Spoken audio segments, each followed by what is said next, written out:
Rob Spalding, of course, you know him and no doubt respect his military service, the retired U.S. Air Force Brigadier General and author of War Without Rules. General, always good having you.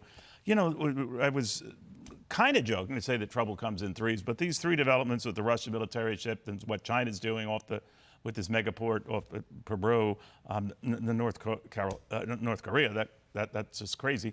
But altogether, what do you make of it? Well, if you remember, during the first Cold War, we had things going on in Africa. We had things going on in Latin America. Remember the Cuban Missile Crisis? Sure.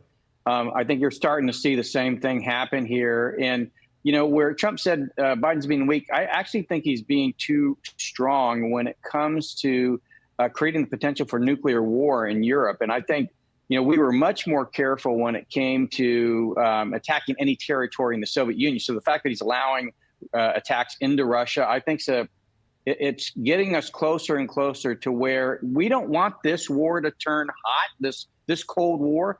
Cold is a new adjective to describe war that only came along since the invention of nuclear weapons.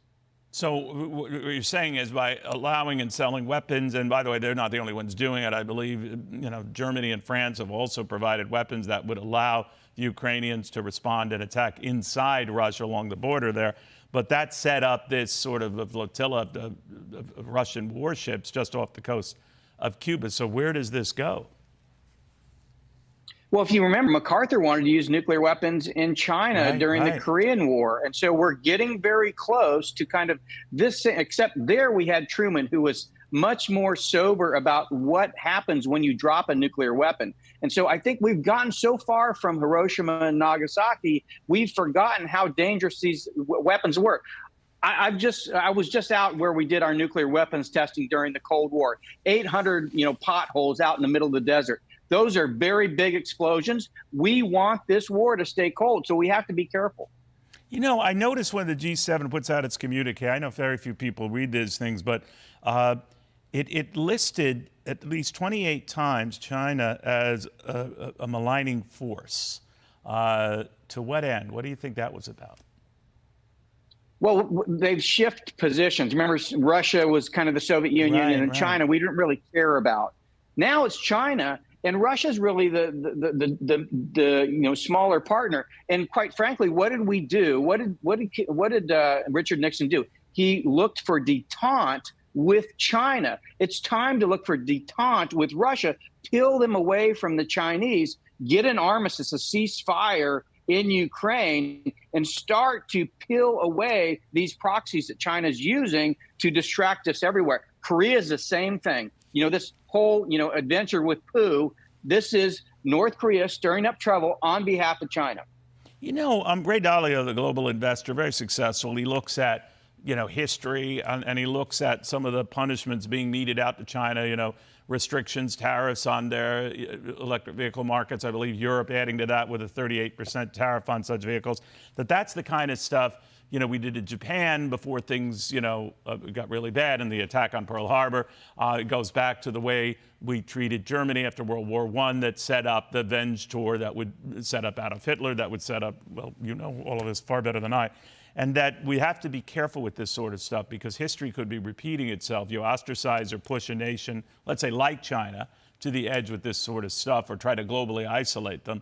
You'll be doing quite the opposite. What did you make of that? Well, Ray Dalio has billions of dollars from the Chinese in his hedge fund. He's best buddies with Wang Qishan. So I think we have to take what he says with regard to China with a grain of salt. Absolutely.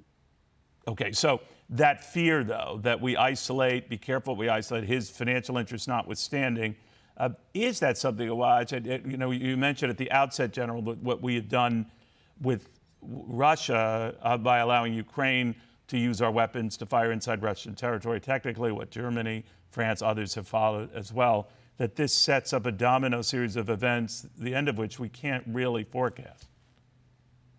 Well, you have to basically take into account the billions that are invested with Dalio. As I testified in front of the Oversight Committee, what we're seeing today is globalized political warfare, using the internet, using social media, using legacy media to really influence democracies away from, our Republican values. And I think that's the real challenge we have. It's not so much. It's 99% digital and 1% physical. Unfortunately, that 1% physical will kill you if it's nukes. You know what kind of strikes me as weird, General, and you're such a good student of history besides, the reaction the world had and the United States had to the then Soviet Union building these military facilities and missiles and all on the island of Cuba, and we only discovered that through reconnaissance photographs and the rest. Now we can just see it in plain day, and it's not as if the modern day Russia is hiding any of this latest activity. But the two are not connected, and a lot of the media coverage, you see, oh, that was very different then, this is not nearly as potentially calamitous now. I understand two different worlds, the shock of then versus the, oh, here we go again. But do you have similar fears? I actually am concerned because I think during the first Cold War, we remembered, and all the national security establishment remembered the power of those weapons on Hiroshima and Nagasaki. So everything we did was with a purpose. And when it came to dealing with a country that had those types of weapons, and I think we've completely lost that fear. And now we have what I would call irrational exuberance when it comes to dealing harshly with a country that has those weapons. So we have to think very carefully about what we do. Most importantly, though, we've got the internet and globalization now that's allowing them to spread their message, through social media, through the business community, through traditional media channels. And we have young kids today, 30% of their news comes from these platforms where the Chinese are using them to propagandize them. So it's something we have to be really concerned about and thoughtful about. And we're not. It's all over the place.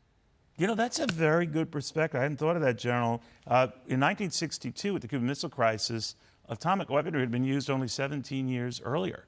And we forget that that was still in our mindset.